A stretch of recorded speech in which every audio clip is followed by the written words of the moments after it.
Welcome to episode 169 of the XS Noize Podcast. I'm Mark Millar. Thanks for listening. In this episode, I meet Mollie McGinn and Forsythe of Irish rock duo Dea Matrona to discuss their highly anticipated debut album, For Your Sins. If you missed the previous episode, I spoke to Phil Etheridge and John Simo Simcox to discuss their new project, This Rebel. So check it out. And if you like the podcast, please subscribe on your favourite listening platform, give us a rating, and leave a comment. School friends Mollie McGinn and Forsythe grew up busking to their favourite rock and roll anthems on the streets of Belfast, covering the likes of Led Zeppelin's Whole Lotta Love and Simon and Garfunkel's Homeward Bound. And on 3rd of May, they will release their self-produced debut album, For Your Sins. In this interview, Mollie and Orlaith discuss how they met at school, busking in Belfast, producing their debut album, and much more. So sit back, relax, and enjoy the XS Noize Podcast with Dea Matrona.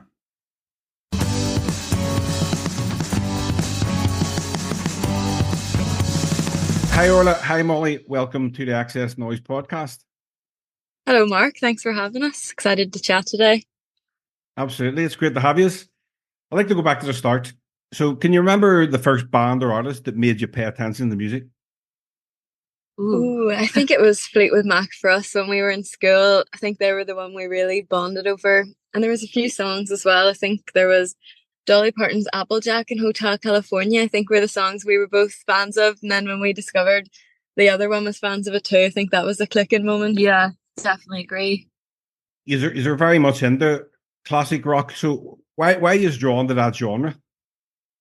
I think it started because, when we were both learning guitar together at the same age, we wanted to find, what was the guitar licks that you kind of look to when you're starting off electric guitar. And it was like Whole Lotta Love and Hotel California and other songs like that. That's kind of where it started. But that was mainly like the foundation for us. And then from that, we find other bands and we love really all types of music, which is really cool. But that was kind of the origin story of the whole classic rock element. So where and when did you both meet? In school, I think we were in the same class for a few years before we became mates. We were almost enemies for a while first. Yes, we were like up against each other in competitions and stuff. So that's right. Eventually we became friends. So we're just having the same music taste. And I think there was maybe a talent competition where there was only one space left. So the teacher said, like, either you do it together or you don't do it. So I think we were almost put together, grog grip style. Yeah. We didn't really play properly with each other for a while after that, which is kind of weird. So yeah, that wasn't the start of the friendship, really. That was just the start of the rivalry. The having hang out. And then, eventually we did just become like proper mates and just always were hanging out in Mitch in class and learning songs. And been like that since, pretty much. And we was learning songs together on the guitar. We were sort of trying to, influence each other. I mean, when did you first pick up the guitars? Oh, good question. Yeah, we both played acoustic. That was kind of our thing, like singer-songwriter stuff. So I think we probably started electric around the same time, actually. So there probably was a wee bit of like that kind of friendly rivalry too, like trying to outlearn each other or something. I remember feeling like relatively comfortable in my electric guitar abilities at 16 years old, and I went home one day and Mollie had sent me a video of her playing the Black Dog solo by Led Zeppelin. And I was like, oh my God, this girl's good. I need to practice a bit more. So she would learn something and then I would come back and be like, hey, I learned the Whole Lotta Love. And then I'd be like, oh damn. I need to do something now. And then we were like, maybe we should be in a band. Maybe we should go and play these songs together somewhere. Yeah, pretty much. So who or what ultimately made you decide, okay, let's form a band? It almost was a really gradual decision because it was more so that we were like, all right, you know what, let's go busking. So we were in school and there was other like girls in school we'd saw had went busking before and we thought they were cool. So, and we also like would be in Belfast city centre, like hanging out sometimes, like go shopping and then we would see buskers. So it was a thing that like we were always aware of and we both thought it was cool. So we decided to do that one weekend and it went pretty well, you know. We didn't have to get a job either. Yeah, we didn't have so whatever you'd make busking would be, keep you going for the week maybe. Then we spent it all in Subway on the way home. Exactly. Yeah. But I started doing that well, it was kind of like, yeah, let's do this every weekend. And people would come up to us and they would ask us to play weddings, bars, and they'd be like, what's your band name, girls? And we'd be like, oh, Orla and Mollie. So that was the band name. It wasn't really a band. It was sort of just gradually, and then to sort of do other gigs and stuff, we had to have like a Facebook page. So we made that Orla and Mollie for a while too. And then eventually we needed a drummer and got Mamie, my wee sister, on the drums. And I think when we were getting introduced on stage as Orla and Mollie, and then 3 girls would come out, people got confused. So then I think that was the point where it was like, maybe we are a band. And then we used to joke that Mamie was the and. So yeah, we would Orla, call it Mamie Mollie, and. It was and. Dea Matrona is a class name, and that's what you came to be called. And it means divine mother goddess in Celtic mythology. Oh, I had a lot to live up to. Yeah. Yeah, I did my research, you see. There we go. We love a man of research. But going back to the busking, if I was to go into Belfast city centre with an acoustic guitar, I would be shitting myself. So what was it like initially? Was it scary, or how did it feel? It was scary, but we were like just quite sort of into the idea of it then, and we were both scared. Like we were like, do we do this and all? But we kind of remember just kind of being there, like, what do we even do? Like, where do we go? So it's just kind of grab the guitars, go for it. That's right. It was scary. I agree. Yeah, it definitely was scary. But for anyone who's maybe listening who wants to give it a go, like, just do it. Life's short. You won't regret it. What's the worst that can happen? You get rained on or something thrown at you. Like, you'll survive. Or dog is sick in your kids. It's all a good story. Oh, did that happen? Yeah. Exactly. Yeah, I mean, and obviously, I've been watching some of your videos on YouTube. Your version of Fleetwood Max, Oh Well, is absolutely amazing. It went viral, gaining over 4 million views. So mad. That was one of the first songs we tried to learn, and it was really tricky rhythm wise. Like, I think we actually tried to do it about 4 years before that video on the streets, and it went so badly. That's right. And then there was a time with Mimi as well where we were just all playing completely out of time at a gig once too. So it was one of those ones that was one of the tracks that actually got us together. I think we might have seen Haim doing it or something and thought it was cool. But it just took a while for us to learn it. So when the video did kind of eventually do well and we finally kind of got around to playing it, it was kind of like this has been like 4 years in the making at that point. At least we played it good enough then. At least it wasn't a video of us playing it way before. I know, we might have went, what's the opposite, anti-famous? Yeah. So how did you go from busking on the streets of Belfast to appearing on the Late Show and playing gigs with Van Morrison? Good question. The internet, I think it was just having a bit of luck, to be honest, with some of those internet videos that we did back in the day. So the videos busking went well, and then we would have people reaching out, like managers and stuff. And I think the Late Show saw one of the videos of us busking and reached out. And I think Van Morrison saw a video that we did of covering Gloria. It was a weird time though, because it was in the lockdown times, and it went really viral. And even the time we were playing on the Late Show, like, we had agents and managers and stuff wanting to come on board, but they couldn't get to see us at a gig because there was no gigs. So it was just like these online videos of us busking was kind of like what we had to show. Yeah, and we had like an A&R from like labels coming to watch our virtual live streams where there was like no sound. It would just be like in-ears in our ears. There would only be sound in the monitors, but there'd be no PA out front, and like just a completely empty room with like one film guy and one A&R guy. Really weird. Like, it was so bizarre that time because it was all like we were getting put forward for quite a lot of like virtual YouTube gigs where there would just be like a cameraman and it would be like an hour show, and it was like there's no audience to feed off of or anything and all. It was very strange. Mm-hmm. Well, you were doing all these covers and you were out busking and stuff like that there. So when you eventually got round to writing your own songs, can you remember the first song you wrote together and you thought, right, this is a really good song, we're on to something here?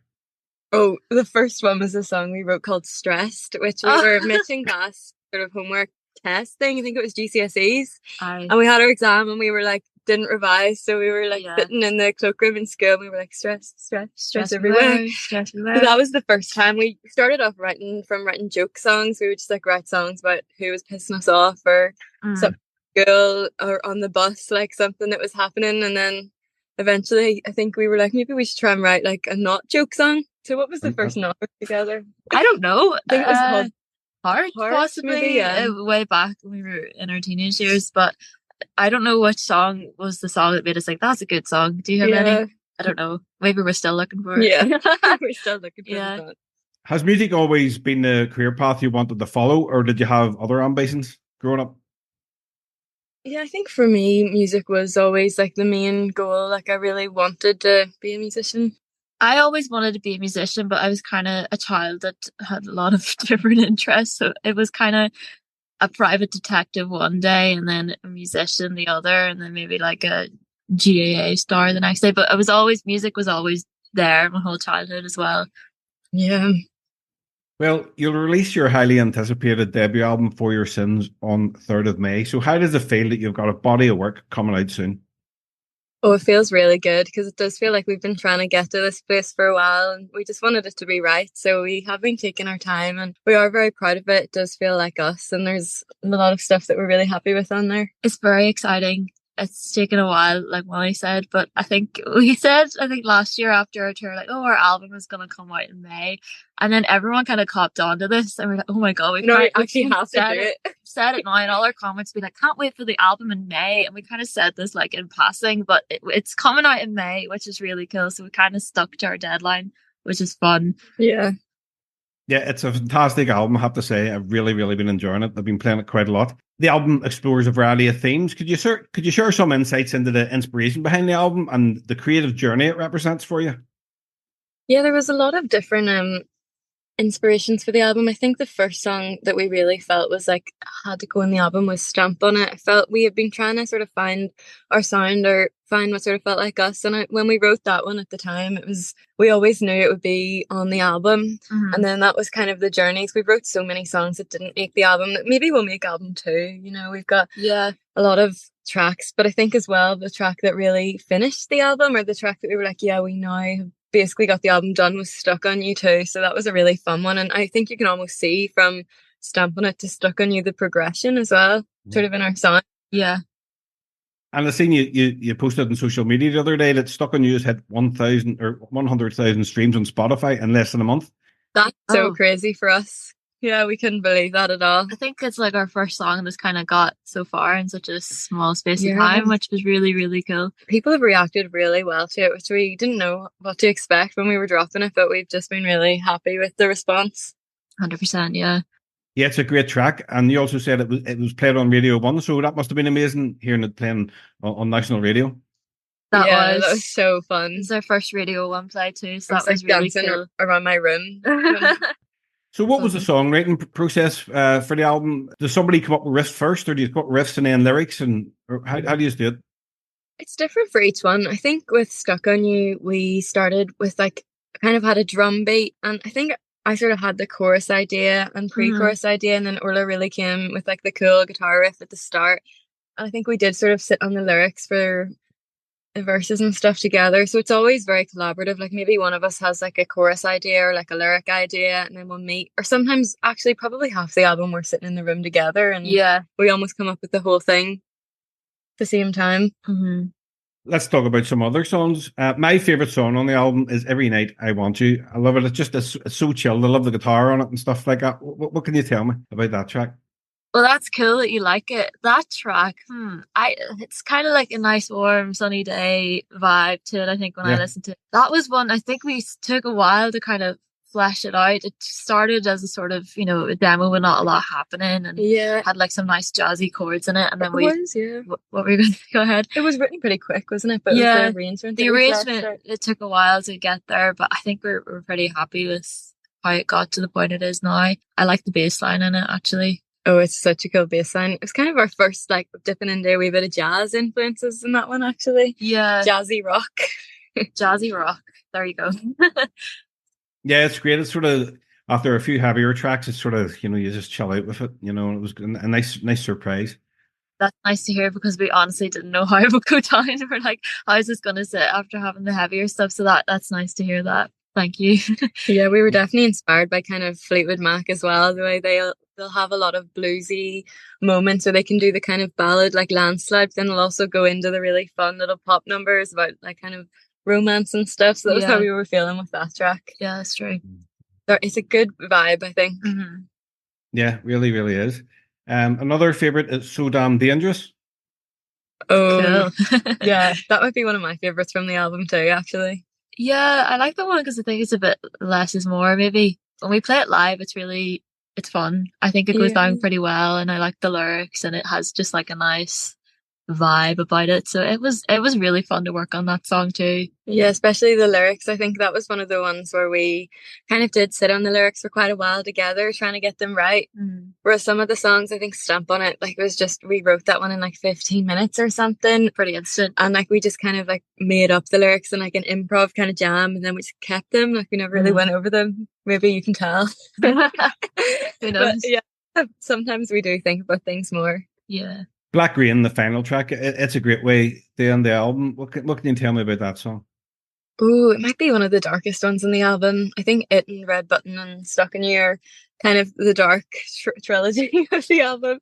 Yeah, you could say that. I really like Black Rain. I think for me, anyway, looking at it, I think it's a good track to kind of mark our progression with their production, because it was one of the last ones I think we did for the album. Yeah, it was like, the last one. So in a funny way now I think about it, Stamp on It is like the first one, and then Black Rain was like one of the last ones we produced. Exactly. So you can maybe see like our sort of progression as producers. Yeah, we took more risks with that one on the production side, because we did sort of like it. We wrote it as a sort of acoustic harmony thing, so it sort of started off as almost like a dark folk lullaby or something, and then we did kind of morph it into quite a produced rock track, which we like that vibe. We do like producing stuff. Yeah. Did you produce the whole album? Yeah. Wow, that's amazing. Yeah, it sounds perfect. Oh, it was challenging, not gonna lie, but we got there in the end. Yeah, the last few tracks we were like really rushing to get finished as well, to meet the deadline on the like production side of things. But it is something that we really enjoy, because we have worked with producers in the past, and like it's really hard to sort of, when you have the song in your head, to sort of tell that to someone and try and get the result you want. So we did kind of find that producing our own stuff has really been the way for us. Yeah. We did our own EP, Away from the Tide, like 5 years ago, and that was the first thing we ever decided to produce ourselves. I think if you listen to the tracks on that compared to say like Black Rain, like there is like a pretty big jump. Hopefully. Yeah, hopefully so. No, that is amazing, because it's very rare for a band on their debut album producing it themselves, so it's fantastic. Thank you so much. Thanks. What song on the album means the most to both of you? What would be your favourite? Oh, that's a hard one, isn't it? Yeah, I mean, there's Dead Man's Heart has a special place for me, because it was kind of a joke song. Like it was just like the other ones maybe came from more of a place of angst, but it was kind of like a wee funny number that like we weren't really sure if we were going to put on the album, but I just felt like it had to be on it, because it's just like, it's kind of like a wee funny moment like you would get on like a Beatles album or something. True. I think my one that means the most to me might be Glory, Glory, I Am Free. I like that song. And you'll be hitting the road for a full UK and Ireland tour in May to celebrate the release of the album, starting in Liverpool and finishing in the Limelight in Belfast. So how much are you looking forward to getting out on the road and playing these songs live? Oh, we're really looking forward to it. We were actually practicing today, and it's all coming together really well live. We've got some tricks up our sleeves and stuff. Yeah, some of those tracks are tricky, like to arrange for live, but it's a fun challenge at the minute. And we're so buzzing to tour. It's been a while. Yeah, especially when you just get on the road with all your mates and stuff, and just like going across the UK, having the crack. We've been to like every service station in the UK, so we almost play this like, oh, which one's today? Oh yes, it's Birchwood Services, let's go. But it's so fun, and we just love seeing people and like seeing new people as well, and especially when we have an album now playing new songs, that's going to be really fun. Yeah, it's going to be so sick. No pressure. So how do you prepare for a live performance? Do you have any like pre-show rituals? I actually did like a shot before going on stage on all of our last tours, but I don't know if I'll continue that ritual. We shall see. Just to get the buzz, sometimes we put on the Venga bus. Yeah, or I'm a Barbie girl. Yeah, just kind of like dance around the dressing room. That's pretty fun. Molly takes a shot, and I just kind of like look at her from the edge of the room because I'm driving afterwards. Well, I mean, you've already played at various music festivals and toured with likes of Eagles of Death Metal and Van Morrison, as I mentioned earlier. Do you have any memorable, funny tour stories you could share? Oh, we can't share the best ones, because they would just be too much. Well, everybody says that. Yeah, I know. There was a really funny moment when the Eagles of Death Metal tour manager like had a toy car on stage. Oh, yeah, that was funny. so funny, wasn't it? Right, like he had this like a remote control car, and we were standing on the stage in Poland or somewhere, and he had his iPhone like attached to the remote control car, and during the whole set, like he went around the stage going up to our legs and trying to get like the remote control car to like climb up our leg or something. I was just filming the whole set. It was actually a really funny video. We also got pulled over by the Polish police on that tour. Yeah, that was with big guns and all. Yeah, we were like, like the Venga bus probably playing in the van. We'd be like, oh, what is this? And it's like the Polish police with like machine guns. And they pulled us over because I think we were in like a van with an Irish reg on it. So we had to get pulled over and say, no, like we're playing in this country. And they're like, where's the logbook of the van? We're like, we don't have it. It's in Ireland. They're like, oh, and they eventually just let us go. There wasn't many cars on the road. I forgot to mention, by the way, we were talking about Stamp It. You won Best Single in the Northern Ireland Music Prize for that there. So that must have been pretty cool. Oh, that was a big moment. It was funny when that happened because we weren't there. And I think we won 2 awards at it. And we had a gig in London that night, and I got off the stage. I had like my granny was like, you won. And it was like, oh wait, we're not even there. It was sad to have missed it, but we went back the year after. It was really fun. That was pretty cool because there's a lot of great nominees in that category as well. Yeah, we were really buzzing to have won that. Mm-hmm. So what advice would you give the aspiring musicians and bands who are just starting out in the music industry in Northern Ireland? Oh, I think it is just important to trust your gut and be yourself. Like sometimes the best advice is to not take advice, because I feel like if you're listening to a lot of advice from people, you know, it can sort of like interrupt your own thoughts, and sometimes it is best to just trust yourself on things, because ultimately you know what's best for you more so than people who'll be telling you to do this and that, you know, like parents or people in the business. Like sometimes it actually is hard to just listen to your own feelings on things. I think that's really important. I think just like it's difficult to put yourself out there, and it's daunting, and I don't know how solo artists do it, but I just think feel the fear and do it anyway. Just like go busking or do that gig or put that video up online. Like you don't know what will happen. Exactly, and life's short, so just go for it. Just do it. Well, there's no better way, you know, to learn performing live than actually get busking on a busy street in Belfast, you know.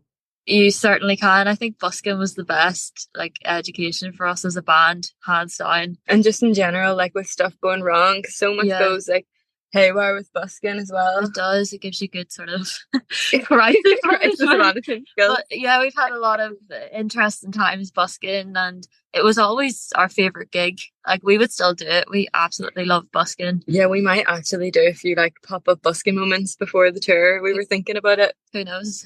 Watch this space. That would be good. Yeah, we'd like to do that. Yeah. Is there any other bands from Northern Ireland in the music scene that you could recommend who you're into? Oh, there's a lot. There's so many. Yeah, we love Amy Montgomery is great. Anna's Number. Anna's Number's great. Batchy, really good. We love New Dad. They're from Galway. They're really cool. Doing great things at the minute. CMAT is our queen. Love CMAT too. They're from Ireland though. Yeah. Northern Ireland, there's just definitely so many. There's a great scene at the minute. It's hard to think of everyone because there's so much. Yeah. But it's really great to see a lot of particularly guitar music as well coming out of the north.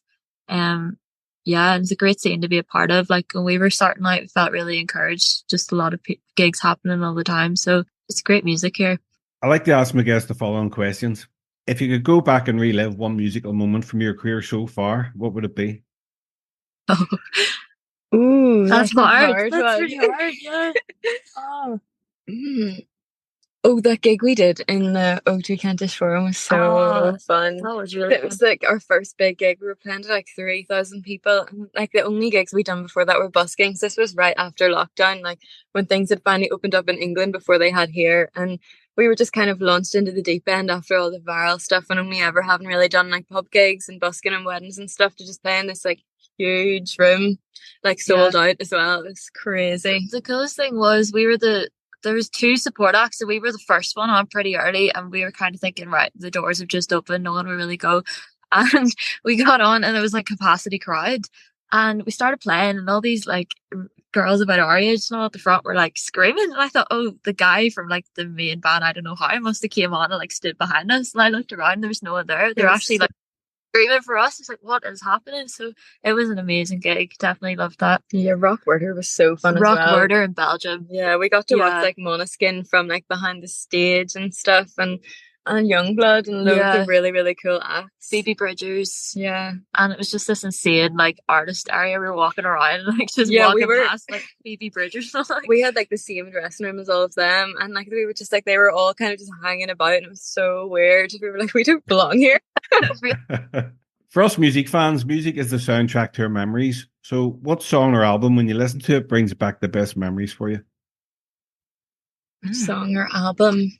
Oh, I really love Prince's debut album. That's always one for me that just gets the vibes going, because I'm a huge Prince fan. So he's really one of those artists that I just listen to loads of his stuff. Yeah. Like for me, it's Fleetwood Mac, Tango in the Night. It always reminds me of like when I was really, really getting into like wanting to do music full time as a teenager. So yeah, it's a good one. That's my favourite Fleetwood Mac album. Great album.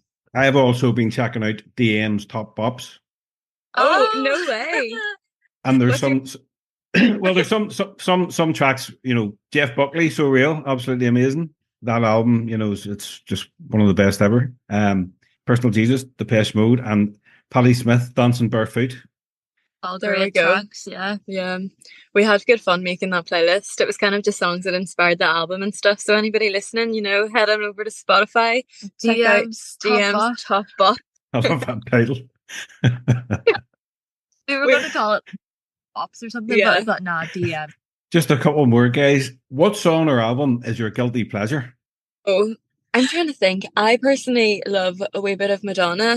I'm going to go True Blue album or the debut Madonna album for me.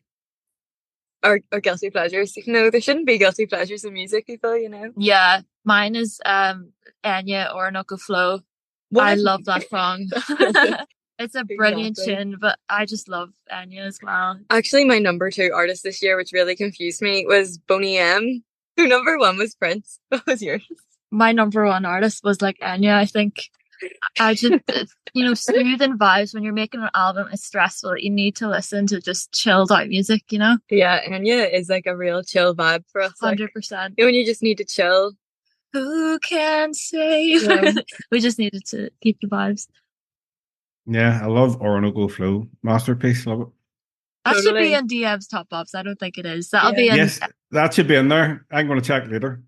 Okay, volume 4, it will be on. Make a top, like, soothing music thing. Yeah, it has to be in there. So what goals do you have for Dea Matrona in the future? Are there any specific venues, festivals, or collaborations you would like to do? Ooh, lots.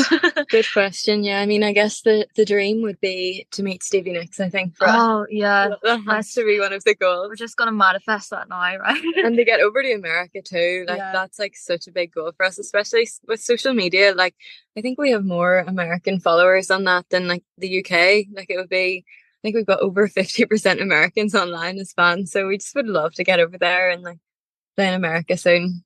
Yeah, that'd be brilliant. I think Stevie Nicks is playing in London this year. He is on the July, and I'm trying to get tickets, but the pre-sale sold out this morning. So never mind tickets. You want to get a support slot? Yes, I know. That would be great too. Brilliant. Well, that's me, guys. Is there anything you would like to mention before we wrap up? Anything else coming up in the immediate future? And do you want to mention where everyone can buy the album? Yes, our debut album, For Your Sins, is coming out on the 3rd of May. Yeah. And we're going on tour. We're going on tour, coming to a town near you. So, yeah, go get the album, go get your tickets, and we'll see you on the road somewhere. Happy days. Thanks very much, guys. Really enjoyed that there. Awesome. Great. Thank you, Mark.